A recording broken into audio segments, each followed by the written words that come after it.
Hello বন্ধুরা, আমি এসে গেছি শোভা ব্যানার্জি রান্নার সাথে আড্ডা চ্যানেলে। আপনাদের সকলকে স্বাগত আমাদের এই রান্নার সাথে আড্ডা চ্যানেলে। আমাদের এই পেজটাকে আপনারা ঝটপট ফলো করুন, সাবস্ক্রাইব করুন এবং সবার মাঝখানে শেয়ার করুন আমাদের এই রান্নার সাথে আড্ডা চ্যানেলে, যাতে সকলে পার্টিসিপেট করতে পারে। আমাদের এই রান্নার সাথে আড্ডা চ্যানেলে নেক্সট ভিডিও নিয়ে আমরা চলে এসেছি। তো দেখা যাক আজকে আমরা কার সাথে রান্নার আড্ডা দিতে এসেছি। তো দেখি এবার কার সাথে, দেখা যাক কার বাড়িতে আমরা এসেছি রান্নার সাথে আড্ডা দিতে। আর হ্যাঁ, আপনারা আপনাদের রেসিপিটা রেডি করেছেন তো? রেসিপিটা আমাদের ঝটপট পাঠিয়ে দিন, আমরাও আপনাদেরকে জানিয়ে দেবো কখন আমরা যাব আপনাদের বাড়িতে রান্নার সাথে আড্ডা দিতে। তো দেখা যাক আজকের রান্নার সাথে আড্ডা কার বাড়িতে আমরা দিতে এসেছি। তো আমরা আজকে সরাসরি চলে এসেছি যার বাড়িতে আড্ডা দিতে রান্নার সাথে, তার সরাসরি আমরা ছাদে চলে এসেছি। কারণ ছাদে আমি এত সুন্দর বাগান দেখলাম, তো মনে হলো যে আজকে মানে বাগানে বসে আমরা আড্ডাটা দিই, তারপরে আমরা নয় রান্নাঘরে যাব। তো আমাদের সাথে এসছেন, একটু নামটা আমাদের দর্শক বন্ধু। নমস্কার, আমার নাম শ্যামাশ্রী সেন। আচ্ছা, তো শ্যামাদি, তো এত সুন্দর বাগান, এগুলো কি তুমি পরিচর্যা করো? হ্যাঁ, কিছুটা আমি করি, কিছুটা আমার হাজবেন্ড, সবাই মিলে পরিচর্যা করো। হ্যাঁ, খুব সুন্দর চারিদিকে বাগান রয়েছে, খুব ভালো লাগছে। মানে আমি আর ছাদে এসে যখন দেখলাম বাগানটা, আমার মনে হলো যে আড্ডাটা আমাদের বাগানেই বোধহয় বেশি জমবে। তো তোমরা বেশ বাগানে সময় কাটাও, সকালে বেডটিটা মানে বাগানেই খাওয়া যায় ভীষণ। সত্যি খুব সুন্দর লাগছে বাগানে সবজি এনে ঢেঁড়স। আচ্ছা, ঢ্যাঁড়স, আমি তো খেয়ালই করিনি ঢ্যাঁড়স গাছ। হ্যাঁ বন্ধুরা দেখতে পাচ্ছেন যে ওই কুমড়ো গাছ, ঢ্যাঁড়স হয়েছে। একটু যদি ক্যামেরাটাকে একটুখানি ফোকাস করা যায়, খুব সুন্দর। বাহ, মানে কলকাতা শহরে যখন বাগানে মানে গার্ডেনিংয়ের মধ্যে যখন দেখা যায় যে সবজির গাছ, ওটা আমাদের কাছে অনেক বেশ একটা আশ্চর্যের ব্যাপার হয়ে যায় যে একটা সবজি ছাদের বাগানে রয়েছে, এটা খুব ভালো লাগে। আর সবজি ছিঁড়ে খেতে মানে তার একটা আলাদা আনন্দ আলাদা, একদমই তাই। ভেতর থেকে আলাদা। ওইদিকে বেগুন গাছ আছে, বেগুন গাছ আছে, লঙ্কা গাছ ওগুলো আছে, নাই পরে দেখানো যাবে আমাদের। ফুল গাছও আছে, গোলাপ গাছ, গোলাপ গাছ আছে, জবা গাছ, বেশ নানা রকমের পরিচর্যা জবা করতে গাছ। কিন্তু বেশ সময় লাগে। হ্যাঁ, নানা কালারের জবা গাছ আছে, আর হলুদ, সবুজ। তো মালি ব্যবহার করো না, মানে তোমরাই পুরো পরিচর্যা করো? হ্যাঁ, আমরাও কিছুটা করি, একবার মালি এসে করে দিয়ে গেছে। আচ্ছা, বছরে একবার আসে? বছরে। আচ্ছা, সারা বছরে আমাদের করতে হয়। আচ্ছা। হলুদ গাছ, আমাদা গাছ, হেন গাছই নেই আমার। আমাদা, আচ্ছা, ভালো তো। পুদিনা পাতাও আছে, ঠিক আছে। পুদিনা পাতা এবার নিয়ে যাবো আমরা। আর কোনো কিছুর সাথে কি যুক্ত আছো? হ্যাঁ, যুক্ত আছি। আচ্ছা, মেডিটেশন করি, একটা সংস্থায় আমি যাই। আচ্ছা, সেখানে মেডিটেশন। কোন সংস্থা? এটা ব্রহ্মকুমারী।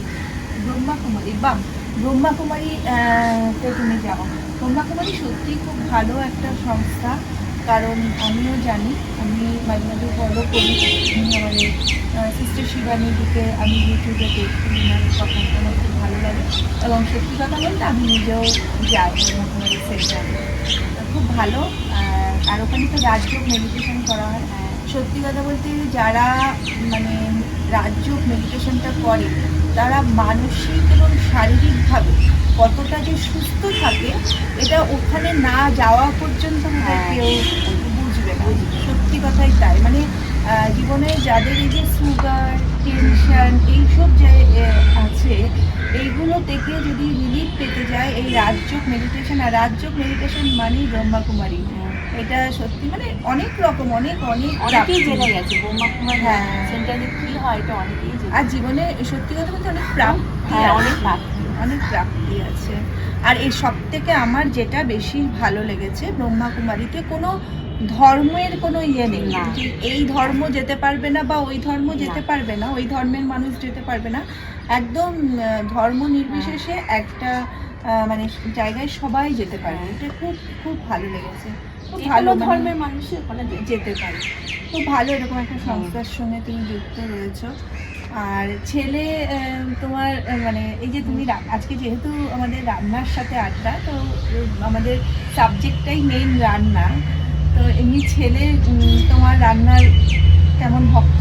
খুব ভক্ত, বিরিয়ানি খালি ভালোবাসে। বিরিয়ানি রবিবার হলে ওর বিরিয়ানি লাগবে। আচ্ছা, রবিবার হলেই বিরিয়ানি করতে হবে। আচ্ছা, আর এমনি খাবার এমনি খাওয়া দাওয়া মানে বিরক্ত করে যে এটা করতে হবে ওটা করে? আর রান্নায় কোনো সহযোগিতা?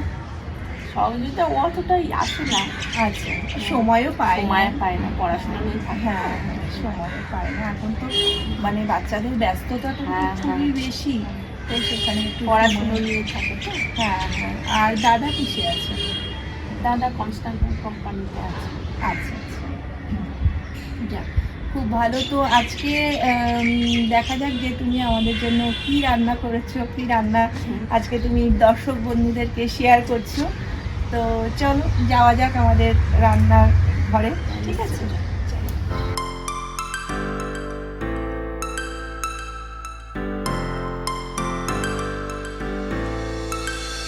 Start floating to the sky.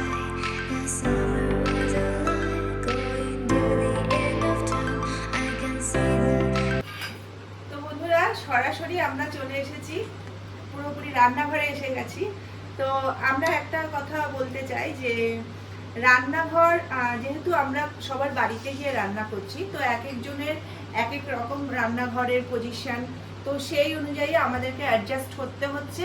আমরা তো কোনো স্টুডিওতে রান্না করছি না, আমরা প্রত্যেকের বাড়িতে গিয়ে তাদের রান্নাঘরে গিয়ে আমরা রান্নার রেসিপি শেয়ার করছেন তারা, তো সেইখানে আমাদের এক এক রকম পজিশন, তো সেটা আপনারাও বুঝবেন, মানে আমাদের সেই পজিশনটার কথা ভেবেই আমরা সেইভাবেই আমরা এখানে রান্নার ইয়েতে এসেছি। তো আজকে দেখা যাক আমাদের কি রান্না করে দেখাচ্ছেন শ্যামাদি, কি রান্না করছে আজকে? সোয়া পনির কোফতা। সোয়া পনির মানে সয়া পনির কোফতা, তাই তো? সয়া পনির কোফতা তো আজকে আমাদের রান্না করছে। তো দেখা যাক আমাদের কি কি ইনগ্রেডিয়েন্টস আছে আমাদের এই সয়া পনির কোফতার। তো দেখা যাক এখানে কি কি আছে। এটা এটা কি রেখেছো? এটা সোয়াবিনকে সেদ্ধ করে বাটা আর আচ্ছা। পনির দেওয়া। আচ্ছা, সয়াবিনকে সেদ্ধ করে বেটেছো আর পনিরটাকে স্ম্যাশ করেছো, করে এটা মিক্স করেছো। আর এর মধ্যে কি কি দিয়েছো? সোয়াবিন, ক্যাপসিকাম কুচি, নুন, মিষ্টি। আচ্ছা, নুন, মিষ্টি, ক্যাপসিকাম কুচি, হুম। আর কিছু আদা বাটা, আদা বাটা, আচ্ছা। গোলমরিচ গুঁড়ো। গোলমরিচ গুঁড়ো, এটা দিয়ে পুরোই মানে তৈরি করেছো তৈরি এটাকে, করেছি। মানে একটা এটা মানে পেস্ট বানিয়ে রেখে দিয়েছো। এবার এটাকে বোধহয় তুমি কোফতা বানাবে। আচ্ছা, আর এর জন্য কি কি মশলা লাগছে? এটা চিনি। চিনি, আচ্ছা এটা চিনি, এটা নিয়েছো এটা ধনের ধনে, গুঁড়ো। ধনে। আচ্ছা, ধনের গুঁড়ো, এখানে রয়েছে নুন, এখানে রয়েছে হলদি, হলুদ। এটা ভাজা মশলা। আচ্ছা, এটা ভাজা মশলার মধ্যে কি কি আছে? এটা মানে ধনে, জিরে আর গরম মশলা। ধনে জিরে দিয়ে গরম মশলা মানে রোস্ট করে roast পেস্ট করে। করে নিয়েছো। আচ্ছা আচ্ছা, এটা এটা লঙ্কার গুঁড়ো। লঙ্কার গুঁড়ো, এমনি লঙ্কার গুঁড়ো। এমনি লঙ্কা। আচ্ছা, এটা আদা বাটা, এটা রয়েছে আদা বাটা, এটা ক্যাপসিকাম কুচি, এটা রয়েছে ক্যাপসিকাম কুচি, আর এটা এটা কর্নফ্লাওয়ার। আচ্ছা, কর্নফ্লাওয়ারটা কখন লাগবে? ওটা বাইন্ডিং এর জন্য লাগে। ও আচ্ছা, কোফতাটা বানানোর জন্য একটু বাইন্ডিং করার জন্য, টাইট করার জন্য এই মানে কর্নফ্লাওয়ারটা নিয়েছে। বাহ। আর এইটা এটা পনিরটা। আচ্ছা, এখানে পনির আর একটু নিয়েছো, এটা মানে কাজে গ্রেভির সময় লাগবে। গ্রেভির সময় পনিরটা লাগবে। দিলে ভালো লাগে। আচ্ছা আচ্ছা, তো ঠিক আছে। তো আমাদের এই উপকরণ দিয়ে আমাদের আজকে রান্না করছেন সয়া পনির কোফতা। আচ্ছা, এটা এখন বাইন্ডিংটা করে নেবে তুমি। কড়াটা গরম হতে হতে তাহলে বাইন্ডিংটা করা যায়। You said you were holding for me, but I managed for our story. Baby, don't be sorry for me, but it's just perfect story. You said you were holding for me, but I managed for our story. Baby, don't be sorry for me, gonna just perfect story.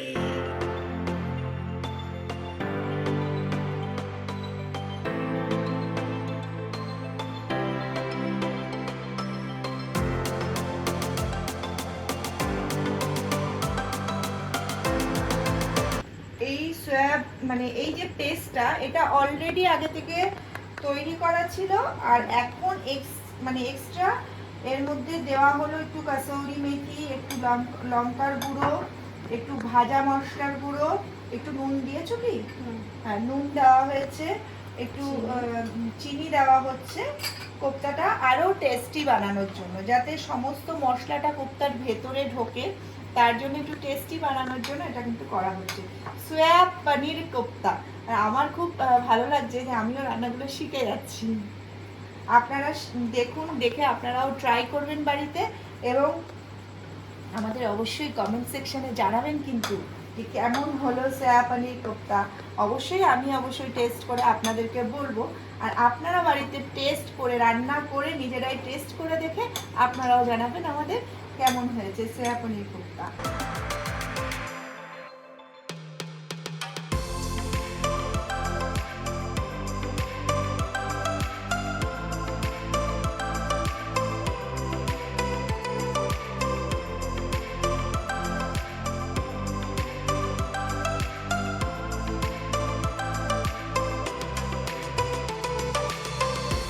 Said you were waiting for me, not a match for us, sorry. তো আমাদের প্রায় পকোড়াগুলো ready হয়ে গেছে না? কোপ্তাগুলো প্রায় ready, এখন তুলে নিতে হবে।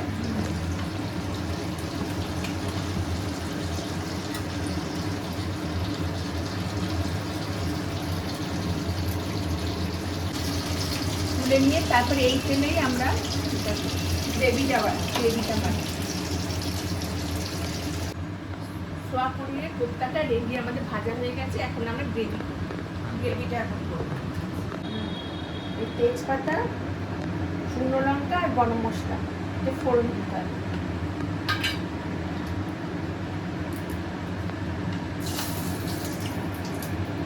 তেজপাতা ফোড়ন দেওয়া হলো, শুকনো লঙ্কা ফোড়ন দেওয়া হলো, এবার গরম মশলা, তিনটে ফোড়নে একটা বেশ, আমার মনে হয় একটু যদি তুমি কাসুরি মেথি ফোড়ন দাও ভালো লাগবে। ঠিক আছে, আমি একটু দিলাম, কিছু মনে করো না। নামাবার আগে দিলো। হ্যাঁ, নামাবার সময় তো দেবেই। ফোড়নে দিলে হয় কি, যেইটা তুমি ফোড়ন দেবে না ওইটা একদম মিক্স হয়ে যায়, তো মানে তরকারির সাথে গ্রেভির সাথে না ফ্লেভারটা একদম পুরো মিক্স হয়ে যায়। এবার ধনের গুঁড়ো দিলাম, ধনের গুঁড়ো, হলুদের গুঁড়ো, লঙ্কার গুঁড়ো, সামান্য চিনি, নুন,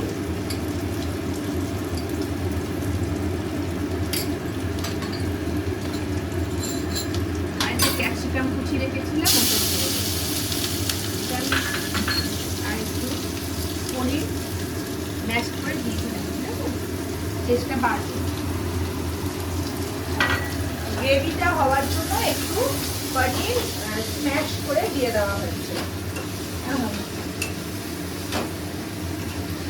এখানে যদি আপনারা চান এর মধ্যে একটু দই অ্যাড করতে পারেন, দই দিলেও ভালো লাগবে। দই, টমেটো পিউরি, এই টমেটো পিউরি আর দইটা দিলে গ্রেভিটা আরও আসবে। দইও দিতে পারি। হ্যাঁ,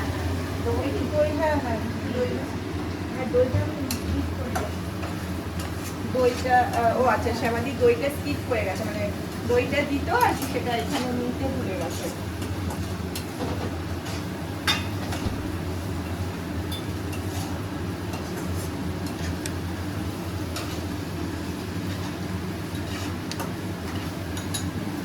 এবার একটু ফাটিয়ে দিই। হ্যাঁ, আমি একটু করছি, ভালো লাগছে করতে, আমারও শেখা হয়ে যাচ্ছে তাতে।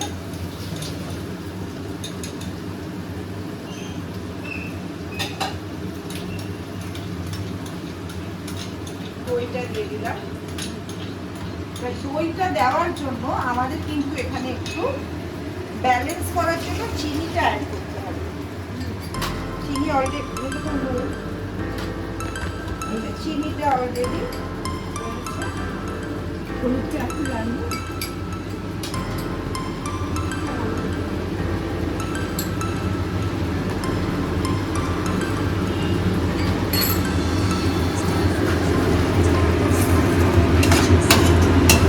একটু এবার গ্যাসটা বাড়িয়ে দিচ্ছি।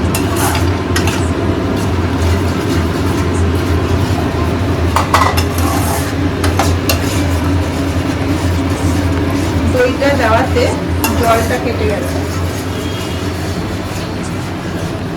এবার কি কোপ্তাগুলো ছেড়ে দেবো নাকি জল দেবো? আচ্ছা, জলটা কম দিও, দই যেহেতু দেওয়া হয়েছে। না আমরা টেনে নেবো। ও দিতে হবে। না না গ্রেভিটা থাকবে না। হ্যাঁ, আসলে ফোড়নটাতে তো অনেকটা তো টেনে নেবে জলটা, সেই জন্য একটুখানি জলটা বেশি করে দেওয়া হলো।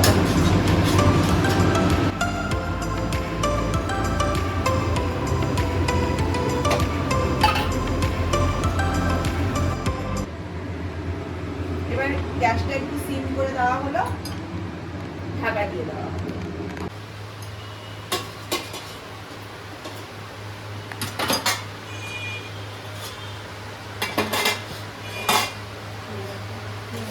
প্রায় হয়ে গেছে। প্রায় হয়ে গেছে। নামাবার আগে একটু কসুরি মেথি ছড়িয়ে দিচ্ছি।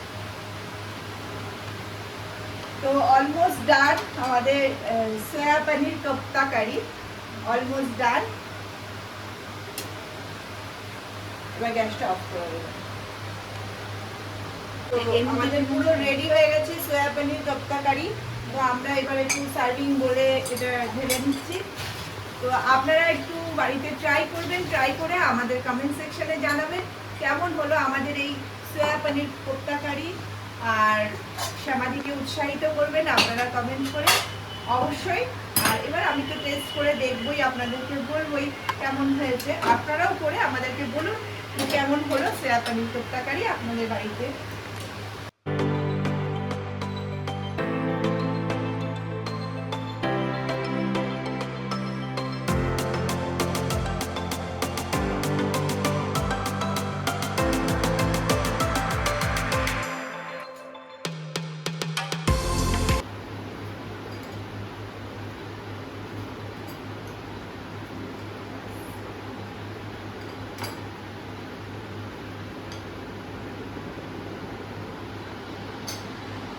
তুমি একটু টেস্ট করে দেখো কেমন লেগেছে।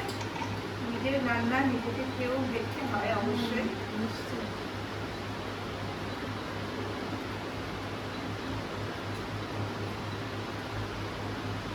খুব ভালো, মানে প্রত্যেকটা মশলা ভীষণভাবে ভেতরে ঢুকেছে। আর যেহেতু মশলাটা মানে কোপ্তার সময় ভাজা মশলার গুঁড়ো, ধনের গুঁড়ো সব দিয়ে মিক্স করা হয়েছিল, ওই জন্য মশলাটা আরো ভালো এখানে মিশে গেছে আর কি। গ্রেভিটাও কিন্তু খুব ভালো টেস্ট হয়েছে। বললাম বন্ধুরা, আপনারাও যদি গ্রেভিটা এরকম ভাবে করতে চান তো করতেই পারেন, খুব ভালো হয়েছে দই দিয়ে। আর যদি আপনারা চান এটাকে একটু হোয়াইট গ্রেভি করতে, তাহলে কাজু চালমগজ বাটা দিয়ে আমরা কিন্তু গ্রেভিটা কিন্তু করতে পারি। তো কেমন লাগলো আমাদেরকে জানাবেন আপনারা বাড়িতে করে। আর এবং সত্যি খুব ভালো লেগেছে। তো বন্ধুরা, আজকে এরকম একটা সুন্দর রেসিপি আমাদেরকে শেয়ার করে দেওয়ার জন্য রান্নার সাথে আড্ডার চ্যানেলের পক্ষ থেকে আমাদের পুরো টিম এবং পুরো দর্শক বন্ধুদের তরফ থেকেই কিন্তু আমাদের এই ছোট্ট টোকেন গিফটটা কিন্তু আজকে আমরা শ্যামাদিকে দিচ্ছি।